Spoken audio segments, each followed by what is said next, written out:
Ok, pessoal, então, sobre essa questão, né, dos textos apócrifos, né, são alguns são até recomendados para a leitura, como eu falei, porque faz parte da tradição, fundamenta certas tradições cristãs, né. Talvez valha a pena mencionar esses apócrifos, né, sobre a morte de São José, por exemplo. Tem um apócrifo bastante sugestivo, né, da morte de São José, acho que comentei com vocês, né, isto é que o próprio Jesus em pessoa falando, elogiando seu pai nutrício, né, aquele que deu o seu nome a ele, etc., que o criou, que ensinou a profissão, que é um homem honrado, então destila, por assim dizer, né, as virtudes, né, humanas e espirituais de José, seu pai.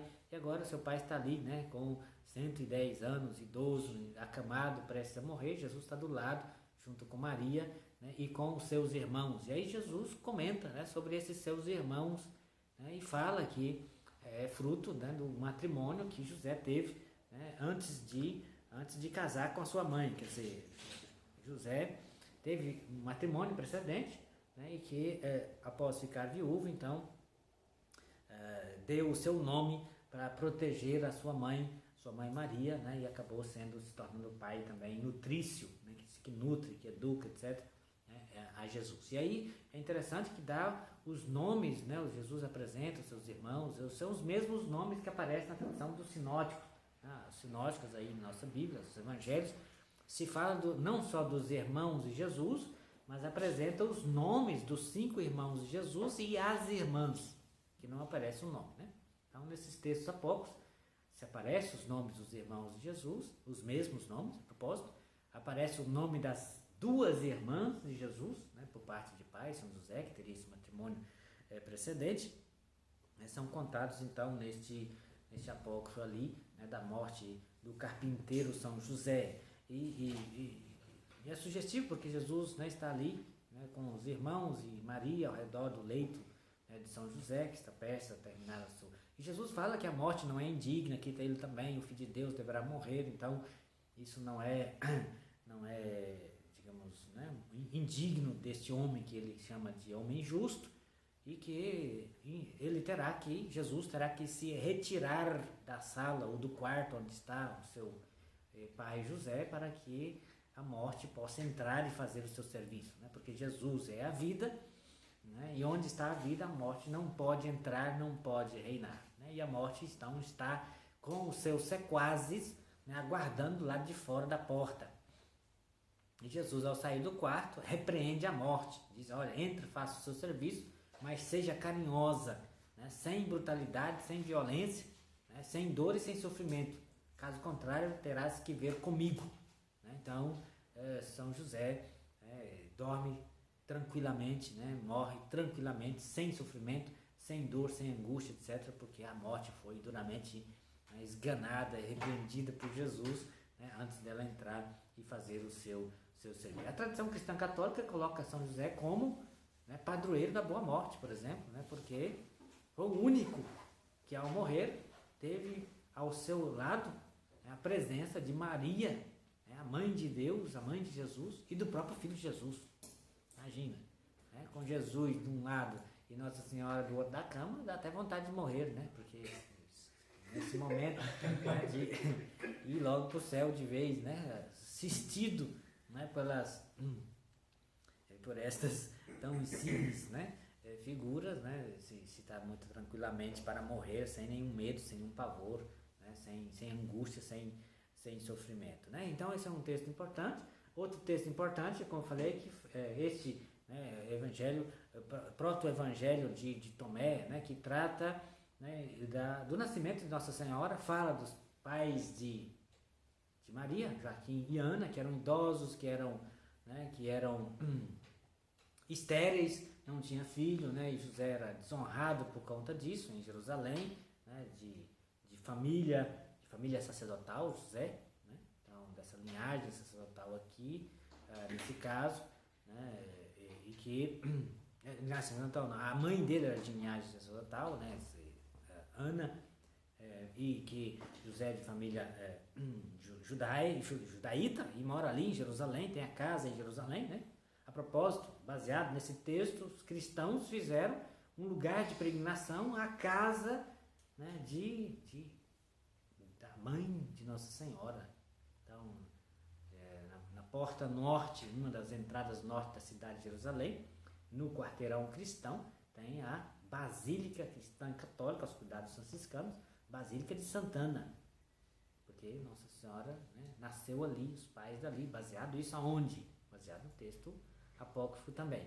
Então ali, né, esse casal que tem, então, pede, implora a Deus um filho para sair dessa vergonha de não ter filho, né, e Deus acaba ali dando esta criança, né, essa bebê, né, Nossa Senhora, que é pedida a Deus, né, com a promessa de dedicar esse filho ao templo, a serviço totalmente de Deus. Né? Nasce uma menininha, né, quando a menina completa 3 anos, se leva no templo de Jerusalém, se entrega ao sumo sacerdote para cuidar, né, revelando que se tratava de uma promessa, de uma criança dedicada a Deus. Então Nossa Senhora é crescida, né, no templo de Jerusalém, né, junto com os levitas, os sacerdotes, e aí quando chega a idade da puberdade, os 13 anos, né, portanto a idade do casamento, e começa então os períodos, né, de menstruação, sangue, impureza, como é que nessa menina não pode ficar mais aqui, né, então o sacerdote consulta a Deus para saber o que fazer, né, e Deus então sugere de dar-la em casamento a algum ancião para protegê-la, visto que no texto apócrifo ela é consagrada a Deus e portanto não pode pertencer a homem nenhum. E aí, né, se tem esse expediente de convidar os anciãos, né, de Jerusalém, anciãos viúvos, para colocar os seus cajados, né, na porta do templo de Jerusalém, para que Deus escolha, né, quem é o digno de cuidar dessa santa menina. Né? E aí o cajado de José teria florescido. Né? Mais uma vez, um elemento da tradição cristã, né? As imagens, as estátuas de São José, tem um cajado na mão e tem uma flor que brota do cajado.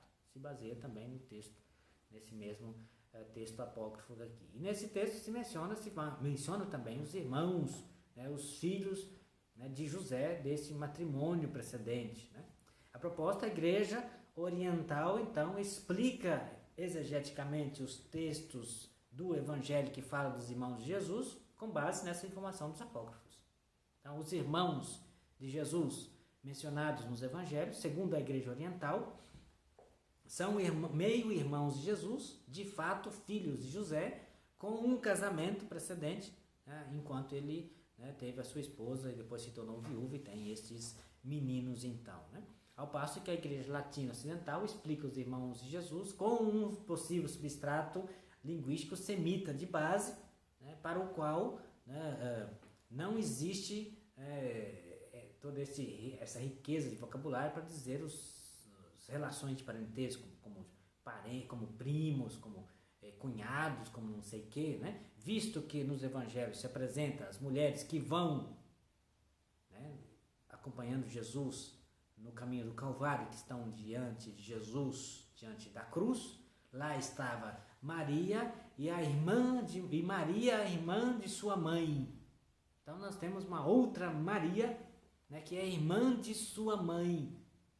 E aí alguns, né, a exegese, né, os padres latinos ocidentais colocam estes irmãos de Jesus, na verdade, como sendo filhos do irmão de Maria e, portanto, primos de Jesus. Visto que na língua hebraica não existe o termo primo, usa sempre esses níveis de parentesco, usa sempre, né, a palavra, né, a rima em hebraico, irmãos. Então se colocou a tradução mais ou menos mal feita, mais semitismo, né? Digamos assim, semitismo na tradução grega, colocou irmãos, mas na verdade são parentes de outra natureza de Jesus. É assim que na Igreja Latino-Ocidental, a partir dessa explicação de São Jerônimo, depois Santo Agostinho segue essa mesma tradição, que São José é apresentado como padroeiro, né, de castidade na Igreja Latino-Ocidental. Esse aspecto fica um pouquinho meio diminuído quando se trata da Igreja Oriental, visto que lá São José não é um casto, no sentido de que nunca teve relações sexuais, né? É um casto, mas de uma castidade matrimonial, né? Visto que ele casou, né, e teve então estes filhos. Então são duas vertentes de explicação, né, da Igreja Oriental e a Igreja Ocidental, né, a oriental se baseia, inclusive, nas formações dos textos apócrifos para isso. Né? Então, é importante, talvez, esta perspectiva, porque bifurca, né, uma interpretação bíblica aí, segundo duas tradições diferentes. Ok, então não me espicho muito mais nesses textos apócrifos, né? Alguns deles são recomendados nos devidos cursos depois, as alusões a esses textos serão mencionadas, né? Como por exemplo o Evangelho, né? O Evangelho de Pedro, um texto importante, porque é o único texto, não é texto bíblico, né? Porque a Bíblia, como vocês sabem, o texto do Novo Testamento, nenhum evangelho descreve a ressurreição de Jesus, né? Nenhum. Você vai até o momento em que Jesus é depositado no sepulcro e depois se descreve o momento em que o sepulcro está vazio. Então, o que aconteceu entre o sepultamento de Jesus e o sepulcro vazio? Nesse período aí aconteceu a ressurreição de Jesus, mas nenhum evangelho, né, descreve a ressurreição de Jesus. Um evangelho que talvez quase que entrou no assunto foi o Evangelho de Mateus, né, dizendo que o anjo desceu do céu, né, com um feixe de luz, terremoto, etc. Os guardas desmaiaram de medo e o anjo abriu a porta, rolou a pedra que estava, né, diante do sepulcro de Jesus. Mas não é que rolou a pedra para Jesus sair ressuscitado. Jesus não está mais lá. A ressurreição de Jesus não precisou tirar a pedra para sair. Jesus não precisou abrir o túmulo para sair. A sua ressurreição, né, o seu corpo glorificado não tem mais barreira, não precisou disso. O anjo abre a pedra com outra função, para que as mulheres entrem lá dentro. Então, nenhum texto canônico descreve a ressurreição de Jesus. E entre os muitos evangelhos apócrifos que a gente tem, né, somente um deles descreve narrativamente o que aconteceu com a ressurreição de Jesus, e é o Evangelho apócrifo de Pedro. Então esse evangelho ele é importante porque descreve, né, digamos assim, os anjos que descem, que abrem a porta, Jesus ainda está lá, né, e saem de lá com Jesus, né, dois anjos, né, com Jesus que sai vivo de dentro do túmulo, né, e que sobe para os céus, né? E aí é um texto também importante porque trata de questões, digamos assim, dos efeitos salvíficos de Jesus, não somente para os que creem nele da agora para frente, mas também para os justos do Antigo Testamento, né, porque com Jesus que sobe também uma cruz. E aí uma voz que pergunta à cruz: fostes pregar aos mortos que estão no Sheol, no reino dos mortos? E a resposta é sim. Então essa ideia de que Jesus desceu à mansão dos mortos, que está, né, atestado na carta de Pedro. A carta de Pedro é o texto do Novo Testamento que fundamenta essa fé cristã católica, que está no credo apostólico, desceu à mansão dos mortos. Então lá tem dois versículos, na verdade, dois momentos, né, dois versículos, depois um versículo, dois momentos que apresentam dois cenários do motivo pelo qual Jesus desceu à mansão dos mortos. Foi fazer o que lá? Fazer o que lá? Segundo uma perspectiva, Jesus foi despertar os justos do Antigo Testamento. Quer dizer, foi abrir as portas do Sheol para retirar os justos que lá estão, para levá-los ao paraíso, né? E o outro versículo parece indicar que Jesus foi selar de vez o Sheol, né, dando a condenação definitiva aos malvados. Então tem toda essa questão, né, do que Jesus, primeiro da descrição da narrativa da ressurreição de Jesus, e depois, digamos assim, do que Jesus foi fazer na mansão dos mortos, ou, né, digamos assim. Como vocês sabem, a tradição cristã, na Palestina, né, existia um túmulo que era reverenciado como o túmulo de Adão. E Jesus foi, os sepulcros, né, eram em cavernas, em túmulos. Então Jesus foi crucificado no monte no Calvário, e na ribanceira do monte se tinha as grutas para sepulcro. E Jesus foi sepultado numa gruta e embaixo era a gruta de Adão. Então, quando vocês forem em Jerusalém, no quarteirão cristão, vão visitar o Santo Sepulcro. Né? E vão lá para fazer o quê? Nada, ver o que lá? Jesus não está lá, ver que ressuscitou, né? É a experiência que os cristãos faziam em peregrinação, isto é, entram no túmulo, o túmulo está vazio, né? E se espera que você saia de lá dizendo, né? Não está aqui, ressuscitou, aleluia. Então você vai lá e saia proclamando, né? Realmente Jesus não está aqui, ressuscitou. Mas de toda forma, lá no Santo Sepulcro, né? Essa basílica cristã, uma das mais importantes, né? Dos lugares de culto em Jerusalém, dos cristãos católicos, né? O lugar em cima tem um lugar onde a cruz de Jesus foi fincada, né? Crucificada, tem a capela lá em cima, onde você pode rezar a missa, né? Pode marcar e lá, um horário reservado, você pode celebrar a missa, tem a capela em cima, né? Da cruz de Jesus, né? E embaixo, né? Você tem o sepulcro vazio de Jesus, e descendo mais embaixo ainda tem o sepulcro vazio de Adão. Então veja, né? Jesus crucificado, depois colocado num túmulo, em cima do túmulo de Adão. E aí a tradição cristã que apresenta esse aspecto, né? De um Jesus que arranca Adão, né? O homem que dorme, né? Arranca Adão, esse homem que está no Sheol, né? Preso nas correntes da morte, para libertá-lo, né? Arrebenta as portas do Sheol, né? Para levá-lo para o paraíso. Então isso acontece. Então esse texto talvez seja importante, eu cito aqui rapidamente, mas o professor de cartas católicas, né? Que vocês terão nesse curso vai analisar a carta de Pedro. E certamente vocês... É um texto breve, um texto corrompido, né? O Evangelho Apócrifo de Pedro, texto breve, né? Vale a pena ser lido, né? São 4 ou 5 páginas, né? Bastante curtinho, mas é um texto importante que ajuda a interpretação e assenta também algumas tradições da interpretação da carta de Pedro por alguns padres da igreja. Bem, esse é o assunto.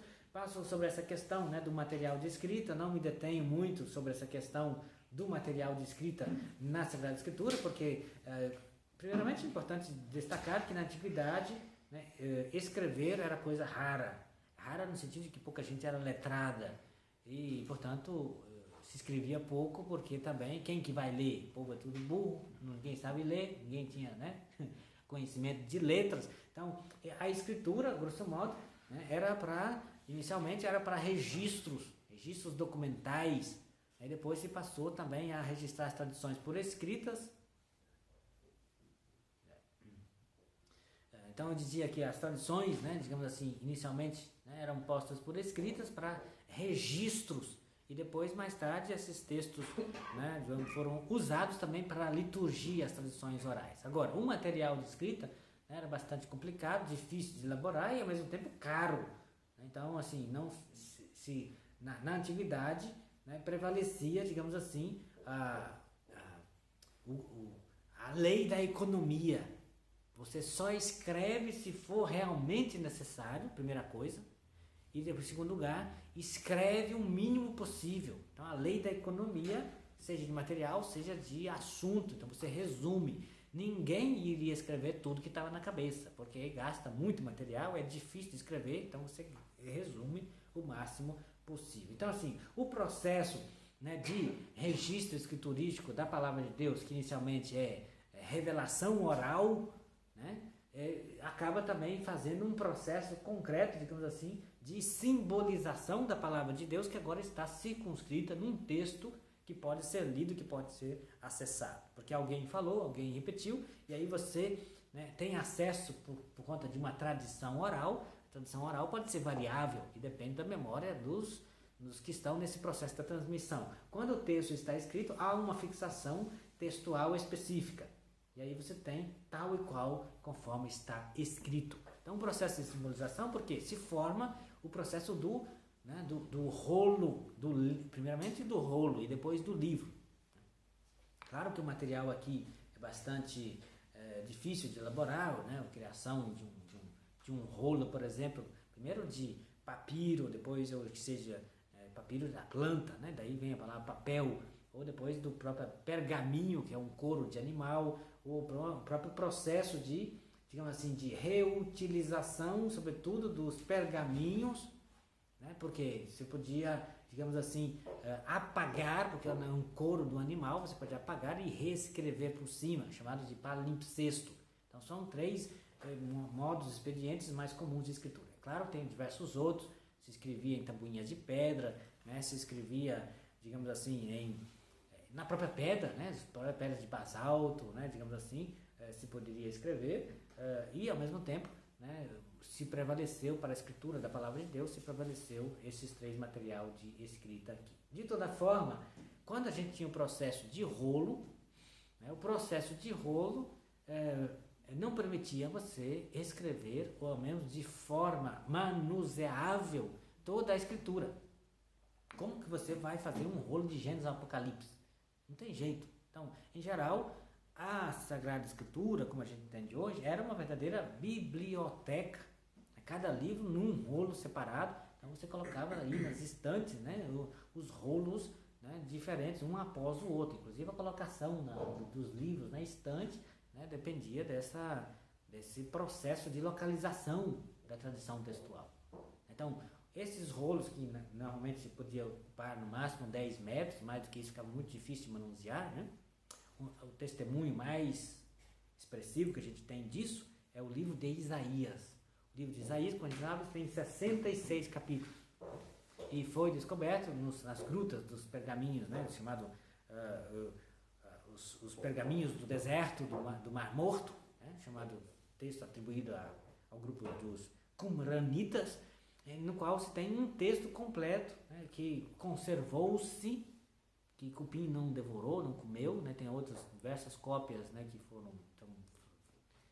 decompuseram, são pedaços, etc., mas uma cópia completinha de um rolo de mais de 7 metros que contém os 66 capítulos do profeta Isaías. Então esse texto era do primeiro século antes da era cristã, copiado pelo grupo dos essênios, né, escondido nas grutas ao redor do Mar Morto, e que foi descoberto a partir de 1948 e que está hoje, né, trancafiado, né, num cofre, né, lá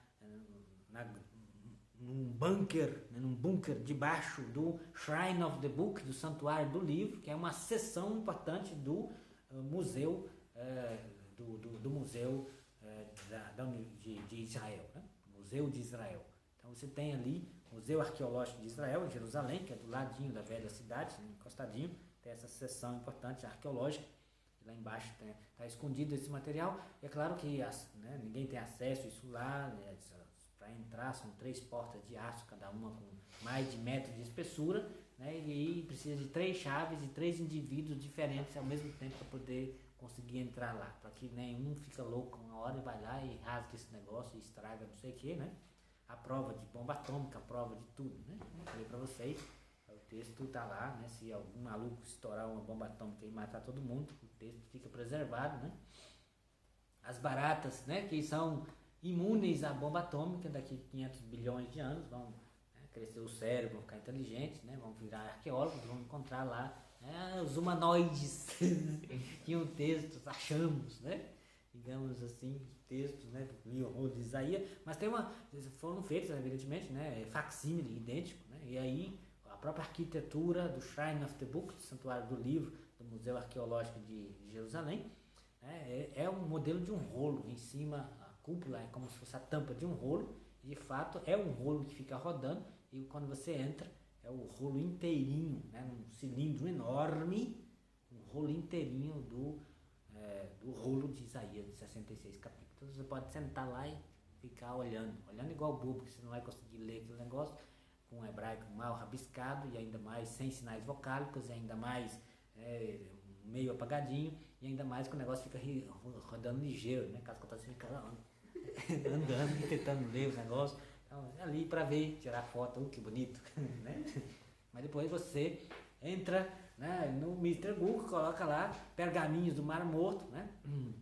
Dead Sea Scrolls, coloca o título em inglês, você tem facsímile de todos eles, cópia idêntica, né? Fotocópia idêntica, então você pode ler como se você tivesse qualquer universidade, milagres da tecnologia, e hoje você não precisa viajar para as universidades para poder ter contato com esse material, está tudo disponível, né? Dead Sea Scrolls, né? Os pergaminhos, os rolos do Mar Morto.org, está tudo lá disponível para você acessar e ler.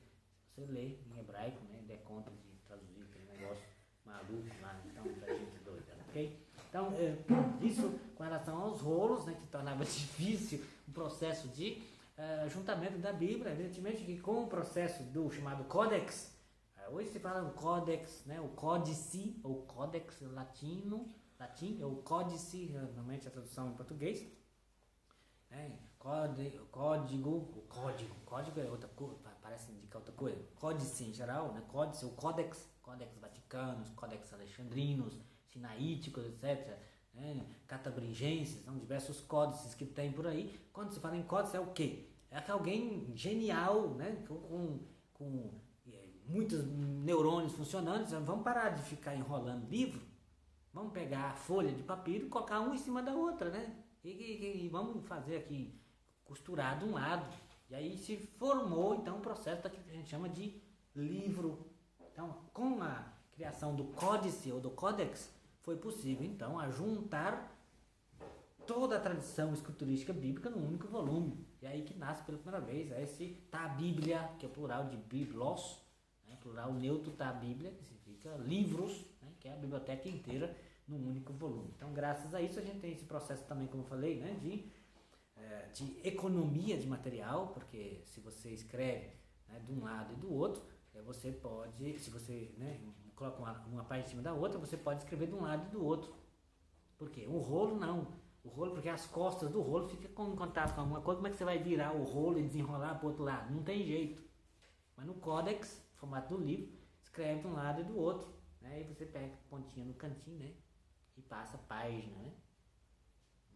Passa o dedo na língua e envenena. Não, isso é o nome da rosa, né? Livros envenenados. Mas o processo, então, de simbolização se torna mais concreto, no sentido de que hoje, né, você pega a Bíblia, né? A Bíblia inteirinha debaixo do braço, né? Quando você vê isso, é claro, é um evangélico, né? Católico não carrega. Você vai para o encontro bíblico, o pessoal vem sem Bíblia, é católico. Se vier com Bíblia... então mas é possível, então, você carregar, né, digamos, toda a tradição, né, de Israel e a tradição cristã juntado, gente, do Gênesis ao Apocalipse. Né? Do Gênesis ao Apocalipse você tem, então, possibilidade de ter aí o processo de um códice. E é claro que o processo de mudança foi muito rápido aqui, né, digamos assim, rapidamente se passou de textos majoritariamente escritos até o século III e IV, era quase tudo escrito em rolos. A partir do século III e sobretudo do século IV depois de Cristo para frente, né, os papiros, né, os rolos começaram a desaparecer e toda a tradição começou a ser escrita nesse novo processo. Este é o processo de códice, que é muito mais fácil, muito mais econômico e muito mais prático para você manusear o negócio. Imagine que você tem um rolo, né, que contém a Torá inteira, isto é, de Gênesis até o livro do Deuteronômio, e você quer ler alguma coisa lá no meio do livro Levítico, você tem que começar desenrolando de um lado e enrolando do outro. Aí você vai gastar meia hora só para chegar lá, né? Agora, o códice não, né? O livro está mais ou menos no meio, você pega o códice, abre o negócio no meio, passa para lá e para cá, pronto, rapidinho você chega no negócio. Então, é um processo de facilitação de uso. É visto que na antiguidade os códices nenhum tinha divisão em capítulos e em versículos. E aí como é que você vai achar um livro? Você começa a enrolar de um lado, desenrolar de um lado, enrolar do outro, começar a ler, cadê o versículo, onde é que eu estou? E vai, né, e vai seguindo o negócio muito vagarosamente, né? Com o códice a coisa se torna muito mais fácil, muito mais prático, né? Como já falamos, a gente não tem nenhum texto original da Bíblia. Então, quando os manuais falam, a Bíblia foi traduzida, né? Você lê aqui a introdução, a Bíblia de Jerusalém tem lá, a introdução, etc. Então, esta Bíblia foi traduzida a partir dos originais. Mentira, não tem original nenhum, não existe nenhum original da Bíblia. Então, quando esses manuais, introdução, não sei o que, fala de originais, está falando, pode muito bem usar, mas na língua original, que é outra coisa. Mas o texto original, ninguém tem, quer dizer, não sobreviveu nenhum. O que a gente tem é sempre cópia da cópia da cópia. O manuscrito que saiu da mão do primeiro, todos eles, os cupins devoraram, viraram cupins angélicos, foram para o céu, alimentá-los da palavra de Deus. Não existe. Então, assim, quando você demora, a Bíblia está aqui, não sei o que, mas de onde que vem esse negócio? Então, os fragmentos mais antigos que a gente tem, os mais antigos fragmentos da Bíblia que a gente tem, já são cópias. Então aqui eu apresento para vocês o papiro Rylands, conhecido, o P52, é o fragmento mais antigo que a gente tem do Novo Testamento. Novo Testamento, não do Antigo. Antigo, a coisa mudou o cenário com a descoberta dos pergaminhos do Mar Morto, como eu falei para vocês. Com relação ao Novo Testamento, aquilo que a gente tem de mais antigo, que já é cópia, é um pedacinho do Evangelho de João, mais ou menos por volta do ano 125 depois de Cristo. O negócio foi encontrado no Egito. Significa o quê? Que no iniciozinho do segundo século da era cristã, em poucos anos, a gente tem a atestação de cristãos no Egito, que já leu o Evangelho de João. Cristãos no Egito. Então, esse pedacinho tem o chamado papiro Rylands P52, são 2 versículos de um lado e do outro, capítulo 18, versículo 31 a 33, e depois do outro lado, versículo 37 a 38, do Evangelho de João. Então é um texto bastante, digamos assim, é o mais antigo, atestação, que já é cópia, no Egito, do Evangelho de João. Depois o papiro Bodmer, que é o segundo, esse é um pouco mais extenso, um negócio já em códice, estão vendo ali mais ou menos na fotografia, que se trata de o Evangelho de João quase completo, papiro Bodmer 2, P66, remonta mais ou menos ao ano 200, alguns colocam até antes disso, esse papiro aqui, contém o Evangelho de João quase completo, até por volta do capítulo 14, o final é bastante corrompido, o cupim devorou, comeu, etc. Então, bastante corrompido, mas é a atestação mais antiga que a gente tem do Evangelho de João. Então, qualquer perito no Evangelho de João vai caçar o quê? Vai na internet, caça facsímile, cópia idêntica, tal e qual do papiro Bodmer, que contém o Evangelho de João. Esse é o mais antigo que tem. Os outros são cópia da cópia da cópia, etc. Posterior a este, que já é uma cópia. Depois, as 2 coletâneas de Chester Beatty, Chester Beatty 1, que contém os evangelhos, remonta mais ou menos o ano 200, tem trechos do Evangelho de Mateus, Marcos, Lucas, João e Atos dos Apóstolos. O que é sugestivo é que a gente tem mais ou menos por volta do ano 200 e que contém trechos do Evangelho nesta ordem canônica que a gente já tem na Bíblia: Mateus, Marcos, Lucas, João e Atos dos Apóstolos. Recorde-se que eu mencionei para vocês na introdução aos Atos dos Apóstolos, que é o segundo tomo do Evangelho de Lucas. Então, se esperaria que numa ordem, numa biblioteca, sei lá o que, viesse Mateus, Marcos, Lucas, Evangelho, Atos dos Apóstolos, o segundo tomo da obra, para depois seguir. Não, o Evangelho de João separa, portanto, os 2 tomos de Lucas. Nesta ordem aí já aparece neste chamado Chester Beatty 1, P45, e o Chester Beatty 2, P46, que contém grande parte da chamada literatura paulina. São cópias bastante fragmentadas, aí da fotocópia vocês estão vendo a página inicial do da carta aos Hebreus, em grego antigo, contém, portanto, literatura paulina, em parte ao menos, Romanos, carta aos Romanos, 1ª e 2ª Coríntios, Gálatas, Efésios, Filipenses, Colossenses e 1ª carta aos Tessalonicenses. A carta aos Hebreus, infelizmente, não vai até o fim, o texto se corrompeu e, portanto, não tem ela completinha, não tem ela completa.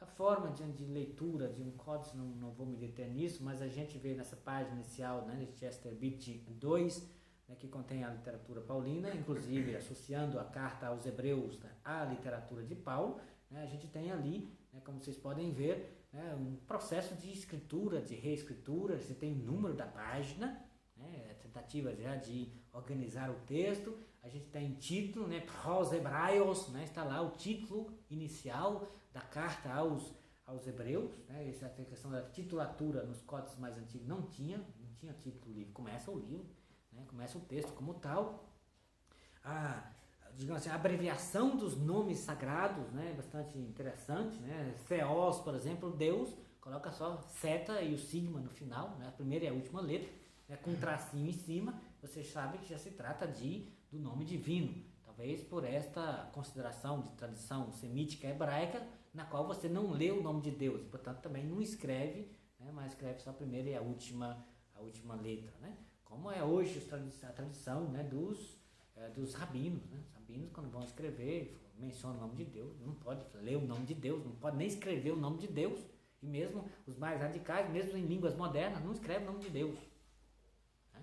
Aí coloca a primeira e a última letra. Coloca D e S.